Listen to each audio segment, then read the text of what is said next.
Capítulo 4. Sin perdón. Un grupo de 5 viajeros, embarrados de pies a cabeza, cruzó el extremo septentrional del paso que conducía al sur a través de la columna del mundo. Su viaje desde 10 villas a través de la tundra transcurría sin incidentes, aunque dificultado por la nieve derretida en esos primeros días de la primavera. En el terreno se abrían pozas sin fondo ocultas bajo zonas cubiertas de lodo aún congelado. Por no hablar de fosos capaces de tragarse a un jinete y su montura, o de los montículos de lodo repletos de gas atrapado que brotaban como granos conforme el hielo los liberaba. Los montículos de lodo brotaban por todas partes, a veces cerrando el paso, y cuando hacían explosión, arrojaban una lluvia de barro helado al aire. El grupo de viajeros había tenido ocasión de confirmar la virulencia de esas bombas de barro, en especial los 3 que caminaban al lado del hombre y la mujer sobre su montura. Tenían un aspecto monocromático, un tono marrón de pies a cabeza, en el que hasta las escasas sonrisas delataban la presencia del barro. Cada paso era un esfuerzo desmesurado para liberar las pesadas botas de la absorción sonora del lodo. «Seguro que no voy a echar de menos este lugar repugnante», dijo la enana, y levantó su bota para limpiar el barro de la suela. Sin embargo, perdió el equilibrio y cayó de lado contra la enorme montura de su lado. El animal bufó y golpeó el suelo con fuerza. Las salpicaduras de barro hicieron que la enana y sus 2 compañeros se agacharan al unísono. «Controla a esa aberración apestosa», rugió la enana.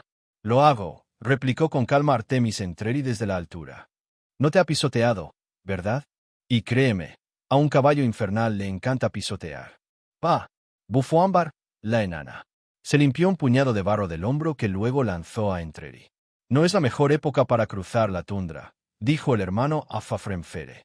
El monje había estudiado en las tierras del Heliótropo, en las montañas Damara, próximas al yermo congelado de Beisa, por lo que estaba más familiarizado con terrenos como los del Valle del Viento Helado que sus compañeros. Nos habría venido bien quedarnos una semana más en alguna de las villas. Afafremfere siempre mantenía la cabeza baja cuando hablaba, oculta en la capucha de lana, por lo que no vio el gesto irritado de la mujer que cabalgaba con Entreri. «Una semana más y tendríamos que enfrentarnos a más monstruos hambrientos despertando de su sueño invernal», dijo Entreri. Los demás advirtieron que el comentario buscaba tranquilizar a Dalia. La mujer estaba enfurruñada desde que abandonaron a Dries Dourden en las laderas del hito de Kelvin hacía 12 días. No es que alguno de los compañeros temiera a los monstruos. Al contrario, estaban deseando entrar en combate. Habían despertado de su sueño en un bosque encantado, una hibernación que había durado 18 años, aunque para ellos fue como si solo transcurriera una noche. Tras sufrir una fuerte impresión al averiguar lo ocurrido, intentaron ver el lado positivo del encantamiento. Ámbar fue quien señaló que se acostaron como fugitivos, perseguidos por muchos y muy poderosos enemigos, y despertaron libres, en el anonimato, por primera vez en muchas décadas. Sin embargo, desde aquella noche en el hito de Kelvin, su humor se había agriado, en especial el de Dalia, y el viaje interminable por los lodazales del Valle del Viento Helado no había contribuido a mejorar la situación. «Estamos aún lejos de la civilización», alertó Efron, el 5º miembro del grupo, un hechicero tiflin menudo y canijo de cuerpo retorcido y contrahecho. Tenía el cuello y los hombros tan deformados, que el brazo derecho se balanceaba, inútil, a su espalda. Todas las miradas se centraron en el tiflin. Era la primera vez que hablaba desde que abandonaron la montaña. «¿Has visto algo?», preguntó Entreri. «Claro que sí. Nos acechan y me atemoriza que mis compañeros no sean capaces de reconocer las señales. ¿Qué tal si te dejas de acertijos y hablas más claro?», gruñó Ámbar. «Nos siguen», intervino Afafremfere. «Hace más de un día. Son grandes, más que los goblins, más incluso que los hobgoblins». «¿Gigantes?», preguntó la enana con un destello en su mirada. «Yetis», respondió Afafremfere. «Explícate». Entreri se cruzó de brazos y se echó hacia adelante sobre el cuello de su montura mágica. Parecía divertirse. «Estas criaturas son comunes en Beisa. Son bastante feroces y un simple arañazo de sus garras basta para provocar una infección letal, si es que antes no te devoran vivo». «Primera vez que oigo hablar de ellos», declaró la enana. «Y yo», se sumó Dalia. «Confiemos en que mis palabras sean lo único que sepáis de ellos», comentó el monje y reinició la marcha. «Ya que vosotros 2 no os tenéis que arrastrar por el barro, estad alerta», dijo Efron con desdén. Desde que dejaron atrás 10 villas, el descontento se había instalado entre los 5, con especial virulencia entre el deforme hechicero tiflin y su madre, Dalia. Dalia respondió con una mirada irritada, pero Entreri no cambió de postura, ni dejó de sonreír. Subían por una zona donde el camino se estrechaba entre peñascos enormes.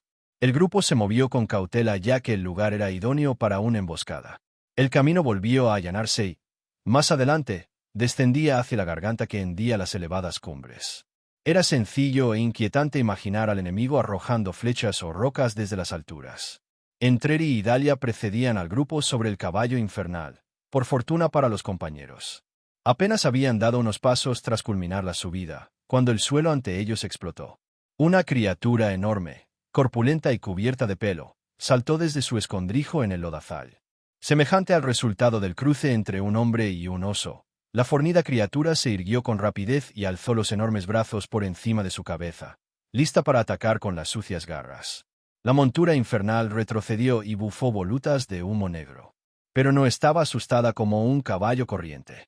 Los caballos infernales no sentían temor, solo ira. Dalia se dejó llevar, saltando desde la montura cuando ésta se encabritó. Aterrizó de pie, aunque el barro la hizo resbalar, pero consiguió apartarse de las peligrosas patas traseras del caballo. Hizo el amago de rodear al animal y atacar con su bastón mágico. El grito de Ámbar la detuvo en seco. Al mirar hacia atrás, donde estaba la enana, comprobó que el yeti de la tundra no estaba solo. Entreri logró mantenerse sobre la silla sujetando las riendas con fuerza contra su pecho, a pesar del sobresalto causado por la súbita aparición del yeti, que se había camuflado en el lodazal a la perfección. El caballo infernal atacó con sus patas delanteras a la vez que descendían las garras de su adversario. Los dos monstruos se golpearon sin piedad. El yeti rugió con fuerza cuando el impacto de los cascos lo hizo retroceder. La criatura infernal soltó un alarido sobrenatural, que era más de cólera que de dolor. La montura cayó sobre las cuatro patas y se revolvió contra Entreri con tanta fuerza que a punto estuvo de arrojarlo por encima de su cabeza. Aún así, su rostro impactó contra el cuello del animal. Sintió un intenso dolor y la nariz le comenzó a sangrar. De nuevo tuvo que aferrarse cuando el caballo se precipitó hacia adelante. Entreri sacudió la cabeza para recuperarse del mareo provocado por el golpe. A continuación, para evitar seguir en medio de la batalla entre los dos monstruos, se dejó caer desde la silla de montar justo antes del choque de los dos contendientes. En cuanto tocó el suelo, amortiguó el impacto rodando por el suelo embarrado. Cuando ya se incorporaba, apoyado sobre una rodilla, el terreno a sus espaldas saltó por los aires en una lluvia de piedras y lodo. Otro yeti se irguió, amenazante, sobre el hombre arrodillado y aparentemente indefenso que tenía ante él. En la retaguardia del grupo, Efron se volvió con rapidez a tiempo de ver a un yeti saltar desde detrás de un peñasco hasta la parte superior de la roca. La bestia se golpeó el poderoso pecho y rugió. «A ver si consigo que grites más fuerte», imploró Efron en voz baja. Apuntó con su bastón de hueso y un relámpago de magia negra surgió de los ojos del pequeño cráneo que remataba el arma encantada. El rayo golpeó al yeti en el vientre y abrazó su pelaje marrón. Soltó un rugido que respondió a la súplica de Efron, tras lo que se tambaleó a punto de caer de la roca. Efron no perdió el tiempo esperando a que la criatura se recuperase, y formuló un segundo conjuro, uno que tenía siempre a punto, y que convirtió su cuerpo en una superficie lisa, bidimensional, más semejante a una sombra que a un ser vivo. El yeti rugió de nuevo con fuerza cuando el deforme hechicero se deslizó a través del suelo. «¿A dónde vas tú?», exclamó Ámbar cuando lo vio desaparecer. Delante de ella, Afa Frenfere y Dalia huían del yeti herido por Efron hacia otro que apareció detrás de dos rocas lisas. ¿Qué? Balbuceó la enana y buscó a Efron, que había desaparecido sin remedio. Luego se volvió hacia el yeti enfurecido por el ataque del hechicero deforme y, por último, hacia los dos compañeros que huían en dirección contraria. Corrió tras Dalia y Afa Frenfere. 3 contra 1, pensó. «Me gusta».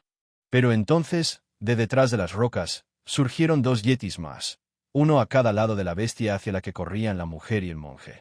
«Por los dioses», musitó la enana. Corrió hasta una roca próxima y formuló un hechizo que la fundió con el interior de la piedra. «Aprovecha mi ataque para golpear», ordenó Afa Frenfere, y echó a correr delante de Dalia, hacia los 3 gigantes peludos. Saltó sobre la piedra a su izquierda, justo a las narices de un sorprendido yeti y al lado de su objetivo inicial. El yeti tras la roca rugió y lanzó un golpe contundente, pero Afa Frenfere se anticipó al ataque y lo eludió con una voltereta hacia atrás, lo que le impulsó hacia el yeti situado en el centro del grupo. Este, pendiente del monje, no vio venir el golpe fallido de su compañero y encajó el impacto en pleno rostro. Los dos cayeron en un revuelo de brazos y piernas. El monje aterrizó en otra roca y lanzó sin pausa una patada circular que alcanzó al tercer yeti en el rostro. A pesar de la tremenda potencia del golpe, el monstruo apenas retrocedió antes de lanzar un zarpazo que hizo que el monje saltara de vuelta al sendero. El yeti medio saltó, medio rodó por encima de la roca en persecución del monje. Estaba tan pendiente del humano que le había golpeado en la cara, que apenas se dio cuenta de que Dalia pasaba corriendo por su lado. Detalle que alegró a la mujer. Cargó sobre los otros dos, aún enredados gracias a la treta del monje, enarbolando su poderoso bastón, la púa de coza. Clavó el extremo del bastón en el yeti situado entre las rocas. La estocada en sí bastó para arrancarle un aullido de agonía, pero Dalia incrementó su capacidad destructiva cuando un rayo surgió del extremo del bastón. El yeti cayó inerte entre el crepitar del rayo y una nube de humo gris. «¡Resiste!», gritó a Fafrenfere a sus espaldas. «Hecho», respondió ella sin más. Como si mantener a raya a esos engendros gigantescos fuera sencillo. El yeti creyó que el hombre estaba indefenso. Cualquier espectador habría pensado lo mismo. A no ser que el espectador estuviese al tanto de las habilidades de la presunta víctima. Desde su posición, con una rodilla en tierra, Entreri se apartó con rapidez hacia un lado y evitó el zarpazo del yeti. El animal atacó de nuevo con un pisotón en un intento de aprisionar contra el suelo, e incluso, aplastar al hombre. Entreri se mantuvo fuera de su alcance y se impulsó hacia adelante para ponerse de pie. Hizo un quiebro con el que esquivó al yeti, espada en mano. Aprovechó su propia inercia para clavar la hoja en el costado de la bestia hasta alcanzar las costillas. El yeti soltó un aullido aterrador y se revolvió hacia el hombre. Pero Entreri ya no estaba. Moviéndose con rapidez, lanzó una nueva estocada, pero sin clavar la hoja como antes. Se mantuvo fuera del alcance del animal y dio vueltas a su alrededor mientras lo aguijoneaba con su espada y provocaba una y otra vez. Y en cuanto el yeti se creyó capaz de predecir sus movimientos, Entreri se detuvo en seco, se agachó y el yeti cerró sus brazos justo por encima de su cabeza en un vano intento de atrapar a su enemigo. El hombre saltó hacia arriba con su daga por delante y la ensartó en la axila derecha del yeti. El arma vampírica sajó tendones y músculos sin dificultades. Entreri permitió que el arma mágica bebiera a discreción, absorbiendo la fuerza vital de la enorme criatura. Sus aullidos hicieron temblar la tierra. El yeti contraatacó, pero su brazo apenas impactó en Entreri, que había saltado para evitar la acometida. El impulso extra que le dio el golpe de la bestia le permitió alejarse y dar la vuelta con tranquilidad para encarar a su rival. El yeti cargó a toda velocidad, aunque ahora su brazo derecho se balanceaba inerte. Entreri cargó a su vez y en el último instante, con la bestia braceando sin tino, saltó a un lado y logró herirla cuando pasaba. Un viraje raudo lo colocó a espaldas del yeti y arremetió con la daga y la espada a la vez, acosándole desde detrás sin darle ocasión de revolverse. Su espada laceró el brazo sano de la criatura y con la daga aguijoneó su carne. Las heridas eran superficiales, pero con cada una de ellas, la hoja vampírica se alimentaba. Entonces, el yeti cambió las tornas. Desapareció tan de repente que Entreri tardó unos instantes en darse cuenta de que había saltado hacia arriba. Corría hacia adelante cuando la bestia aterrizó a sus espaldas y se abalanzaba sobre él. Entreri corrió hacia la pared de la montaña. Era consciente de que no podía escapar y que un quiebro sería inútil en esas circunstancias. Sentía el aliento del monstruo en su nuca. Ante él, a escasos 5 pasos, se erguía la montaña. Pero no aminoró su carrera. Saltó, echó los hombros hacia atrás y corrió por la pared de piedra. 1, 2 pasos. Entonces se impulsó hacia atrás y dio una voltereta. Al mismo tiempo, arrojó su espada tan alto como pudo y cayó sobre el yeti, que se había agachado para atraparlo. Impactó sobre la espalda de su adversario mientras sujetaba la daga con ambas manos. Aprovechó la inercia de la caída para hincar la despiadada hoja en el cráneo del yeti. El crujido del hueso al quebrarse recordó al de un rayo impactando en la roca. El yeti se desplomó. Entreri cogió la espada al vuelo y se arrojó a un lado, lejos de los estertores de la bestia sobre cuya cabeza sobresalía la empuñadura enjollada de la daga como si fuera el cuerno de un unicornio. El hombre inspiró con fuerza y se volvió hacia sus compañeros para valorar la situación. A un costado, el caballo infernal y el otro yeti estaban enzarzados en una presa letal, rodeados de humo, sangre y mechones de pelaje. El corcel estaba apoyado sobre las patas delanteras, pero había clavado los dientes en el brazo que el yeti tenía enroscado alrededor de su cabeza en un intento de romperle el cuello. Entreri corrió para recuperar la daga clavada en la bestia muerta, con la intención de acudir en auxilio de su montura, pero un chillido aterrador a sus espaldas desvió su atención. Al volverse, descubrió a otro de los yetis, uno en el mismo lado del sendero que él, desgarrándose la piel mientras un tropel de arañas surgía de la herida que tenía en el vientre. Entreri reconoció la obra de Efron y albergó la esperanza de que hubiera un enemigo menos del que preocuparse. Algo más lejos, en pleno sendero, Afafrenfere se batía en retirada con un yeti pisándole los talones. Entreri recuperó su daga y se dispuso a ayudar a su compañero. No dio ni 2 pasos. Cuando el monje pasó corriendo al lado de una gran roca con el yeti tras él, una figura se materializó desde las entrañas de la piedra. Ámbar gris. Concluido el conjuro de fusión, emergió enarbolando rompecráneos, su mazo gigantesco. Y era evidente que había visto la llegada del yeti desde el interior de la roca, porque rompecráneos destrozó la rodilla del animal, que se desplomó como un fardo. Afafrenfere, que anticipó la intervención de su compañera, volvió sobre sus pasos y brincó para caer con las 2 rodillas encima de la cabeza del caído. El monje saltó de nuevo sobre su víctima, luego, se apartó deprisa procurando atraer la atención del yeti. Con éxito porque la bestia no advirtió la llegada de Ámbar gris. La enana aterrizó sobre su espalda y dejó caer a rompecráneos con una fuerza brutal. El arma hizo honor a su nombre una vez más. En combate individual, Dahlia creía en sus posibilidades contra un yeti de la tundra, a pesar de que su arma no fuera particularmente efectiva contra la gruesa piel y los robustos huesos de los yetis. Sin embargo, cuando la segunda bestia se puso en pie y se abalanzó hacia ella, la elfa supo que tenía un serio problema. Golpeó varias veces su bastón contra una roca para cargarlo, antes de apuntar con él al yeti más cercano. La energía que brotó del arma hizo retroceder 2 pasos al monstruo. Dahlia hizo el amago de huir, pero entonces otra forma se materializó delante de ella y a espaldas del yeti. Su hijo, medio tiefling, emergió de una grieta en la pared de la montaña y recuperó su forma tridimensional.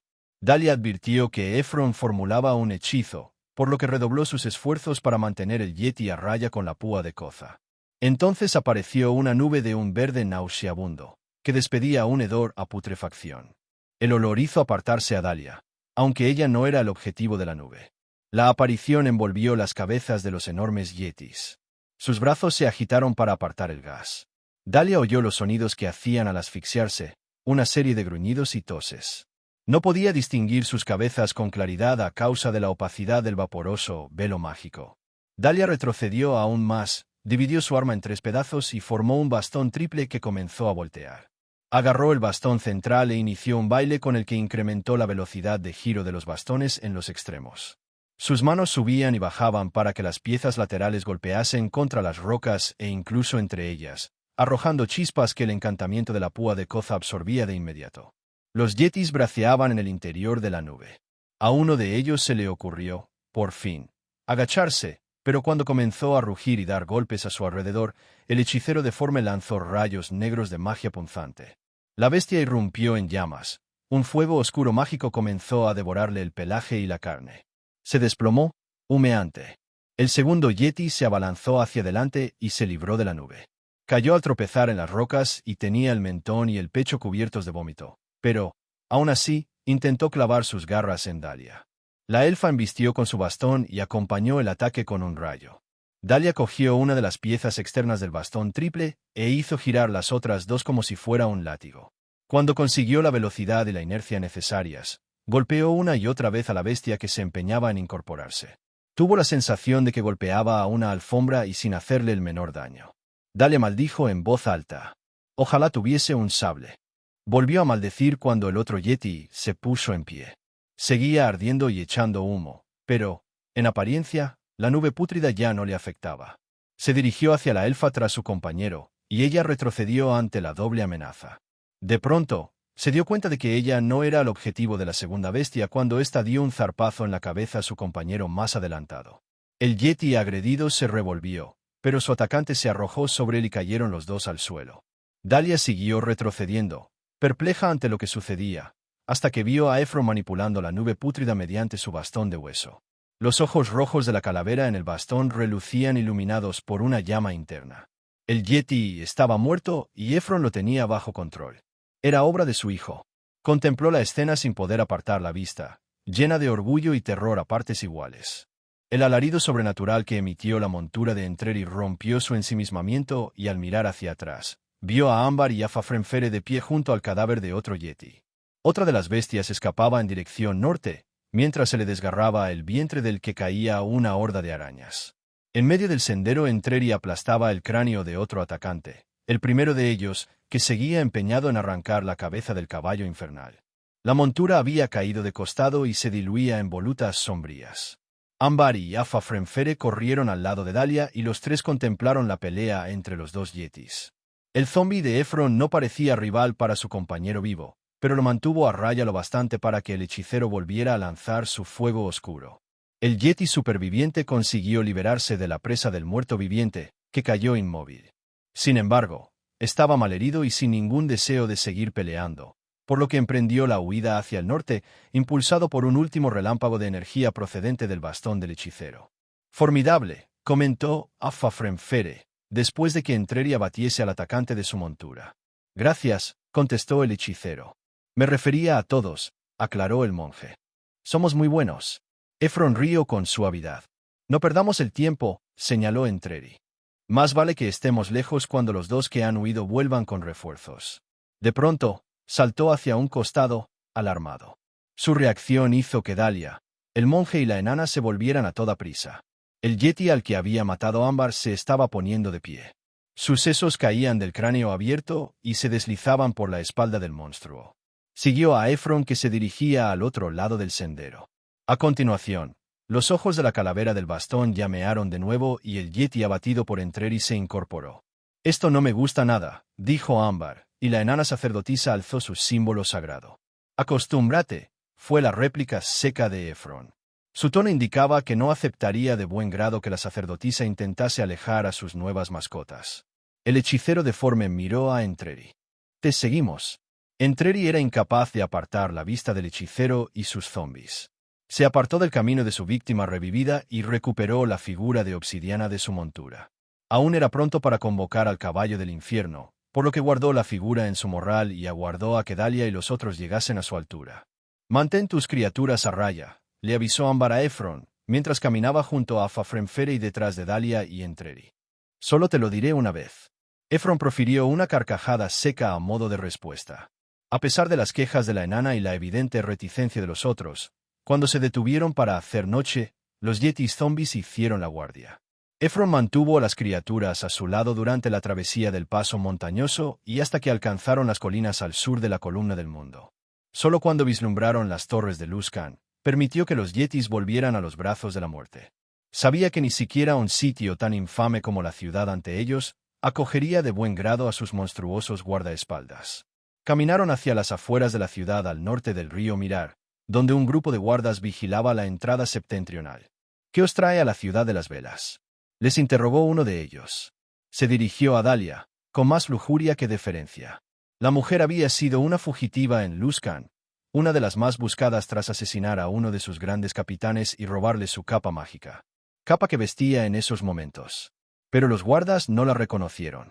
Ni a ella, ni al resto, debido al tiempo que habían dormido en el bosque encantado. Habían huido al Valle del Viento Helado como fugitivos, perseguidos por muchos enemigos poderosos, pero habían transcurrido casi 2 décadas desde entonces. «Estamos de paso», respondió Ámbar, y se acercó al guarda para estrecharle la mano.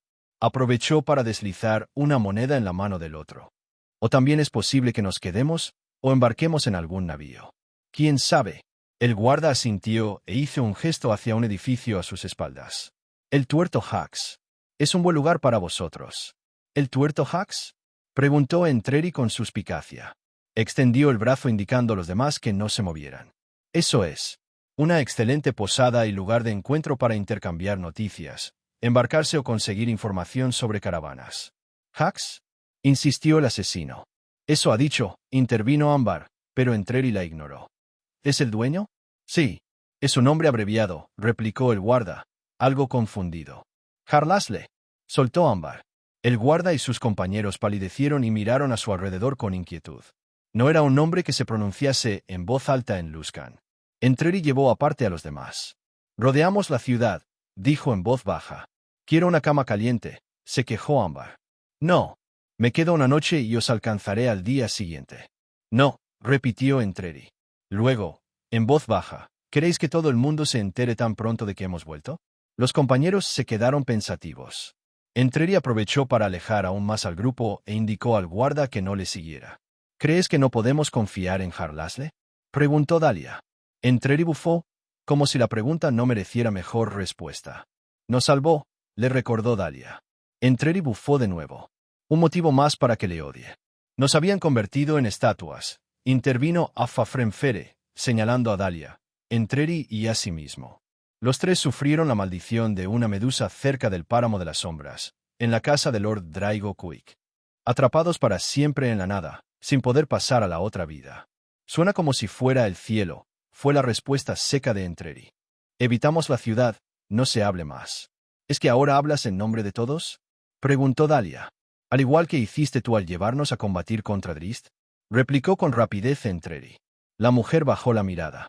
La enana, el monje y Efron intercambiaron miradas. Guíanos entonces, Memo, dijo al final, Ámbar. A la siguiente ciudad, Puerto Jazz si sigue en pie. Necesito una cerveza y una cama lo antes posible. Y un baño, añadió Afafrenfere. A ver si te vas a poner tonto, gruñó la enana. Se despidieron con un gesto del perplejo guarda y fueron hacia el este, rodeando la ciudad.